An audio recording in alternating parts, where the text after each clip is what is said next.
कर्मभूमि अध्याय 3 भाग 1।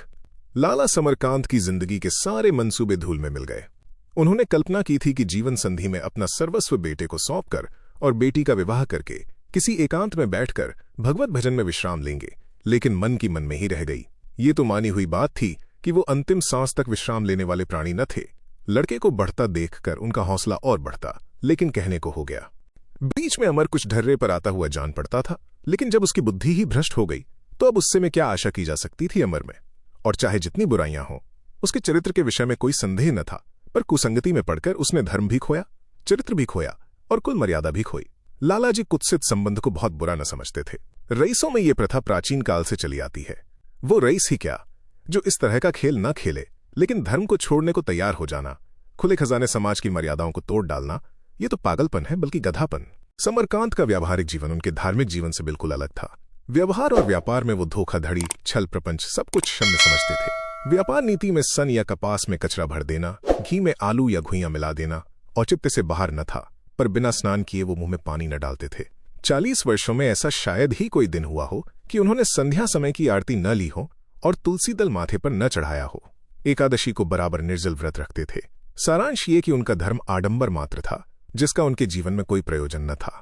सलीम के घर से लौटकर पहला काम जो लालाजी ने किया वो सुखदा को फटकारना था। इसके बाद नैना की बारी आई।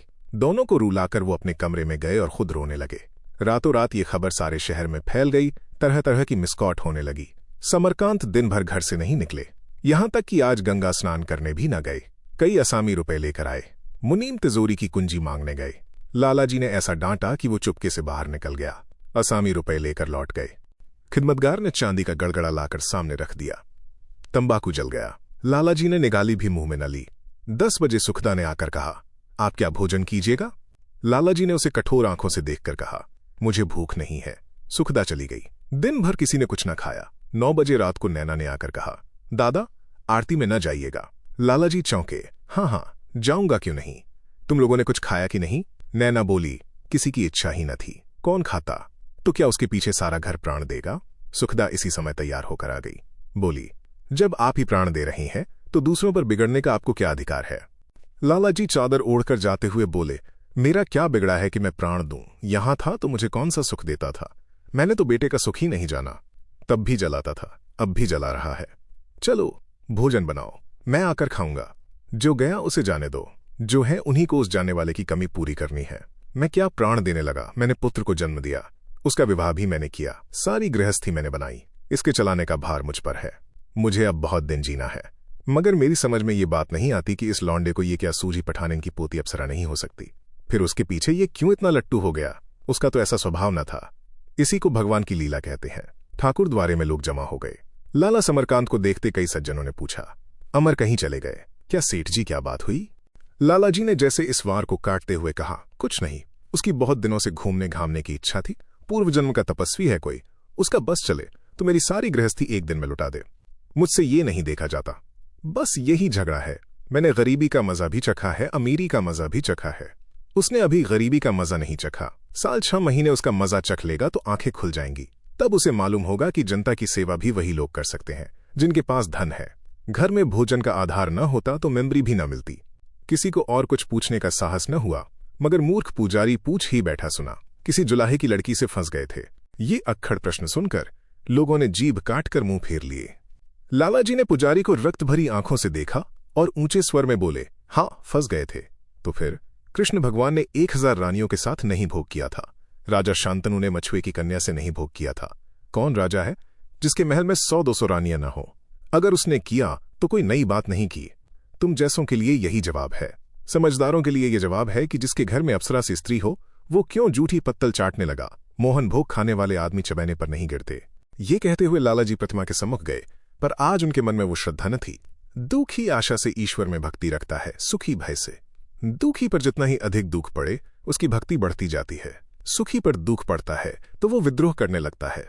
वो ईश्वर को भी अपने धन के आगे झुकाना चाहता है। लालाजी का व्यथित हृदय आज सोने और रेशम से जगमगती हुई प्रतिमा में धैर्य और संतोष का संदेश न पा सका। कल तक यही प्रतिमा उन्हें बल और उत्साह प्रदान करती थी। उसी प्रतिमा से आज उनका विपदग्रस्त मन विद्रोह कर रहा था। उनकी भक्ति का यही पुरस्कार है, उनके स्नान और व्रत और निष्ठा का यही फल है। वो चलने लगे तो ब्रह्मचारी बोले, लाला जी, अब की यहाँ श्री वाल्मीकि कथा का विचार है।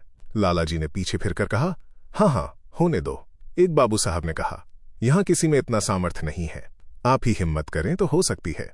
समरकांत ने उत्साह से कहा, हाँ हाँ, मैं उसका सारा भार लेने को तैयार हूं। भगवत भजन से बढ़कर धन का सदुपयोग और क्या होगा। उनका ये उत्साह देखकर लोग चकित हो गए। वो कृपण थे और किसी धर्म कार्य में अग्रसर न होते थे। लोगों ने समझा था इससे 10-20 रुपए ही मिल जाएं तो बहुत है। उन्हें यों बाजी मारते देखकर और लोग भी गरमाए। सेठ धनीराम ने कहा, आपसे सारा भार लेने को नहीं कहा जाता। लाला जी, आप लक्ष्मी पात्र हैं सही, पर औरों को भी तो श्रद्धा है, चंदे से होने दीजिए। समरकांत बोले, तो और लोग आपस में चंदा कर लें, जितनी कमी रह जाएगी वो मैं पूरी कर दूंगा। धनीराम को भय हुआ कहीं ये महाशय सस्ते न छूट जाएं। बोले, ये नहीं, आपको जितना लिखना हो लिख दें। समरकांत ने होड़ के भाव से कहा, पहले आप लिखिए। कागज कलम दावात लाया गया। धनीराम ने लिखा 101 रुपए। समरकांत ने ब्रह्मचारी जी से पूछा, आपके अनुमान से कुल कितना खर्च होगा। ब्रह्मचारी जी का तखमीना 1000 का था। समरकांत ने 899 लिख दिए और वहां से चल दिए। सच्ची श्रद्धा की कमी को वो धन से पूरा करना चाहते थे। धर्म की क्षति जिस अनुपात से होती है उसी अनुपात से आडंबर की वृद्धि होती है।